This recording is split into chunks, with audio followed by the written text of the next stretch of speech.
ये इसको आप लोकसभा चुनाव से इसका महत्व को घटाइए नहीं। ये हम लोगों के आने वाली पीढ़ी के भविष्य का सवाल है। इसको लोकसभा चुनाव से नहीं, जो मानसिकता भारतीय जनता पार्टी के लोगों का है और जिस तरह से आहिस्ता आहिस्ता ये लोग बढ़ रहे हैं, आरएसएस के जो थिंक टैंक हैं,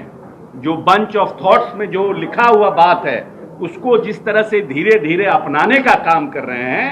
उस तरह से अगर भारतीय जनता पार्टी अगर और सशक्त और मजबूत होगी तो आने वाले समय में न सिर्फ देश का झंडा बदलेगा बल्कि संविधान भी बदलेगा और आरक्षण की व्यवस्था भी बदलेगी। उसके खिलाफ हम लोग भीम संसद का आयोजन कर रहे हैं, जिसमें कि आने वाली पीढ़ी को भी हम लोग भारतीय जनता पार्टी के जो आने वाले उनके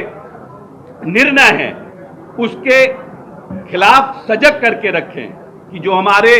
जो 5 साल और 10 साल का बच्चा भी है वो भी समझे कि भारतीय जनता पार्टी के लोग वर्ण व्यवस्था को इस देश में दोबारा स्थापित करने वाले लोग हैं और वर्ण व्यवस्था के पैरोकार हैं।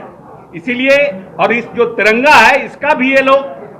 तिरंगा का कलर भी बदल देंगे, भगवा कर देंगे। ये हिंदू राष्ट्र की तरफ बढ़ने वाले बात करने वाले काम बात को बढ़ाने वाला काम कर रहे हैं। इसीलिए हम लोग इसके बारे में अपनी पीढ़ी को और अपने समाज के लोगों को सजग करना चाहते हैं। हम लोगों का ये कार्यक्रम जो निर्णय आज हुआ है, सभी पार्टी के लोगों के विचार विमर्श के बाद उसका नामकरण है भीम संसद और उसका स्लोगन है संविधान बचाओ आरक्षण बचाओ। और हम लोग इन 17-18 वर्षों में माननीय नीतीश कुमार ने कैसे इस प्रदेश में जो लंबे समय तक पिछड़े पायदान पर लोग खड़े थे उनको कैसे आरक्षण देकर के राजनीतिक रूप से, सामाजिक रूप से, आर्थिक रूप से कैसे मजबूत किया और भारतीय जनता पार्टी के लोगों का इस आरक्षण के खिलाफ में या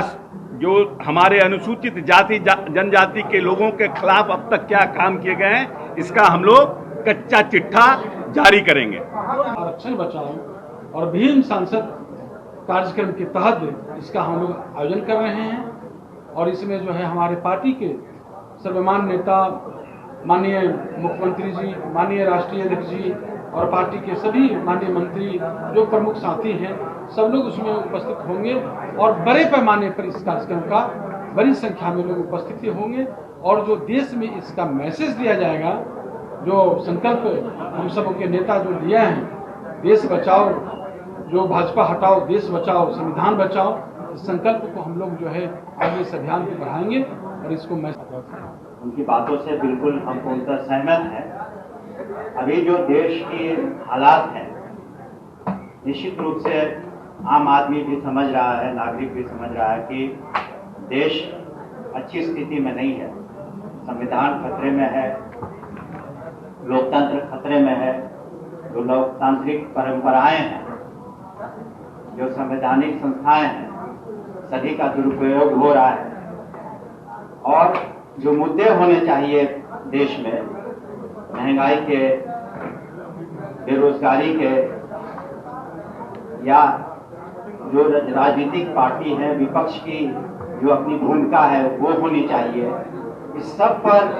बिल्कुल प्रहार हो रहा है।